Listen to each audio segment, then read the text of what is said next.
अशी चिक मोत्याची माळ होती ग 30 तोळ्याची ग. चिक मोत्याची माळ होती ग 30 तोळ्याची ग. जसा गणपतीचा गोंडा चौरंगी लाल बावटा ग.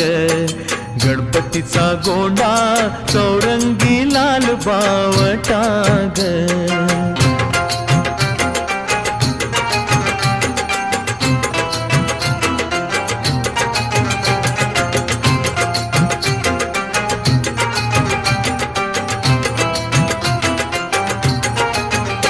या चिकमाळेला रेशमी मौचार दोराग. या चिकमाळेला रेशमी मौचार दोराग. मऊ रेशमाच्या दोऱ्यात